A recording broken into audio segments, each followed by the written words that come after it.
ଓ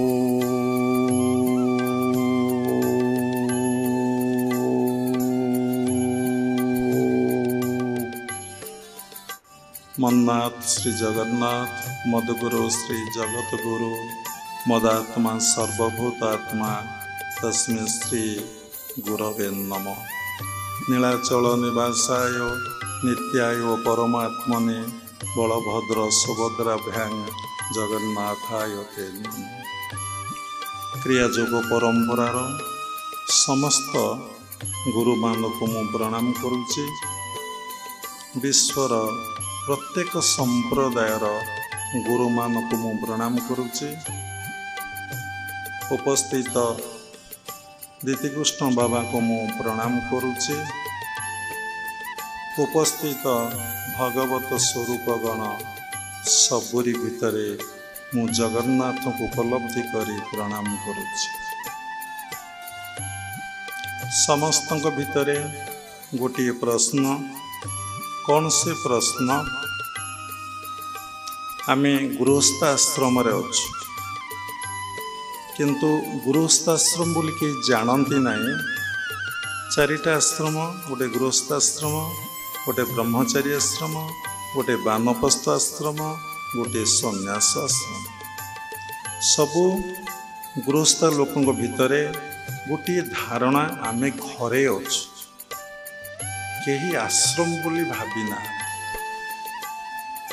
आमे जिते परिक्रमा करिछु भारत वर्ष रे, प्राय काहारी घरटा को से आश्रम करिचंदी बोली आमे देखिनु कि समाने मुहरे प्रकाश करिना।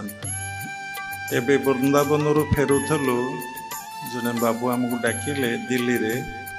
बाबा जानिचंदी तांको घर को जाइचंदी, तांको घरटी टिके टिके आश्रम भाया लगिला। सेठी वैकुंठ ब्रह्मचारी ये रही। आमे सेठी बसिलु, टिके सत्संग है, प्रसाद पाइकी फेरिलु। तेणु आदर्श सन्यासी ठारू आदर्श गुरु ही होची श्रेष्ठ।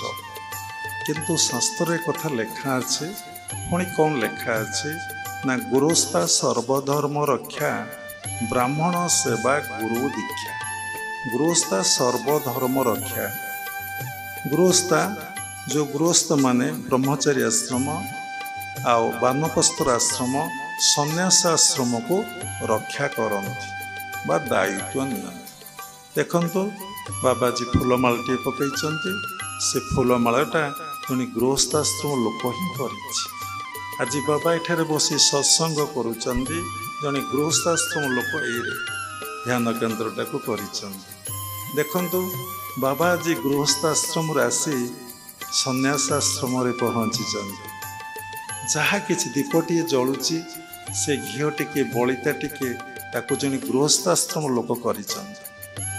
तेणु गृहस्था सर्वधर्म रक्षा, ब्राह्मण सेवा गुरु दीक्षा। तेणु ब्राह्मणर सेवा आजिकल तो आउ करूना। कहीं मूल दुईटी कारण अच्छे। गोटे कारण हूँ लोक भितर ज्ञान आउ ना, द्वितीय कारण हूँ आ ब्राह्मण ब्राह्मण ना। तेणु आजिकल दीक्षा ग्रहण करने के भल पाऊना। कहीं भल पाऊना? समस्ते भावुंट मो पुओटा बाबाजी हो कि, मो पुओटा काले साधु हो कि, काले मो पुओटा घर छाड़ी पलैब कि ना, मु नरकरे अच्छी, तुमको नरकरे रहा पड़ो। नरक कौन, स्वर्ग कौन? संपूर्ण दुखमय स्थिति, संपूर्ण जंत्रणामय स्थिति, संपूर्ण कष्टमय स्थिति को नरक कहुए। स्वर्ग संपूर्ण आनंदमय स्थिति, सुखमय नहीं, संपूर्ण आनंदमय स्थिति को स्वर्ग कहुए। The kingdom of heaven is within you, hell and heaven is within you. तुम भितर स्वर्ग आ नरक अच्छी। तेणु आमे गृहस्थाश्रम रहीचे, किंतु आ दीक्षा ग्रहण करने कि पसंद करूना। पुणी दीक्षा आजिकल दीक्षा गोटे फैशन रे परिणत हो जाइए। आजिकल बहुत लोक ये सत्संग शुणी आमको फोन करी कहउचंदी बाबा टिके फोन रे आमको ध्यान शिखईदेवे। बड़ आश्चर्य कथा, बाबा आपनकर ऑनलाइन क्लास होने। हे भगवान, धर्म गुरु दीक्षा ऑनलाइन क्लास रे पशिगला। तेणु दीक्षा ग्रहण, दीक्षा किए? आदर्श गुरु, आचार्य गुरु, सद्गुरु, तत्वगुरु। तेणु वर्तमान आचार्य गुरु द्वारा दीक्षा कार्यक्रम चली। तत्वगुरुर विरल एवं अभाव। तेणु भागवत लिखा अच्छे, जे गुरु तत्वरे गोचर, शिर मंडिबता पयर, तत्व बुझिले त्रुटि भ्रांति, भव सागर तरी जान। तत्व शब्द तो बाबा कहले तार अनेक अर्थ। गोटे संक्षेप सरल आम कहू सब बेले, जीवात्मा परमात्मा संबंधी ज्ञान को तत्व ज्ञान कहुए। तेणु मु जीवात्मा ना मु परमात्मा? जदि मु जीवात्मा ताहले मु परमात्मा किभଳି हेबी, किभଳି परमात्मा को उपलब्धि करिबी एवं दर्शन करिबी? मनरे प्रश्न उठे, परमात्मा तो निर्गुण, निर्गुण कौन दर्शन दियंती? निर्गुण कौन उपलब्धि करिए? हाँ, निर्गुण दर्शन दियंती, निर्गुण को उपलब्धि करिए। सगुण भी दर्शन दियंती, सगुण को मध्य उपलब्धि करिए। कथा तो अनेक, गोटे कथा तो अनेक कथा आसीब। तेणु तत्व अर्थ संक्षेप कहले, तत्व बुझिले त्रुटि भ्रांति। भ्रांति कौन? क्या आम भ्रांति कहूँ? मनीष भितर जो अज्ञानता रही, जो अहंकार रही, कौन अज्ञानता ना मु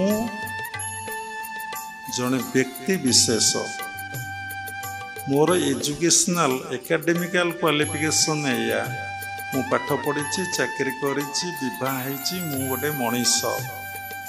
ये जो भ्रांति, ये जो अहंकार, ये जो अज्ञानता, मनीष जे से, मनीष जे भगवान, मनीष जे ईश्वर, से जीवन नुहे, से परमात्मा परम ब्रह्म, ये बोध हवाटा एत सहज नुहे, बा ईश्वर हवा एत सहज नुहे। ये भ्रांति केबे जीवन तत्व जदि बुझे ताले त्रुटिब भ्रांति, आपण भीतर समस्त इल्यूजन भैनिश कर सेते बेले आपण भव सागरु, एटा होची भव रूपक सागर, ए सागरु आपण तरीजे। तरीजे अर्थ आपण जोठू आसीतले सेई मूल सत्ता को आपण फेरी जिवे।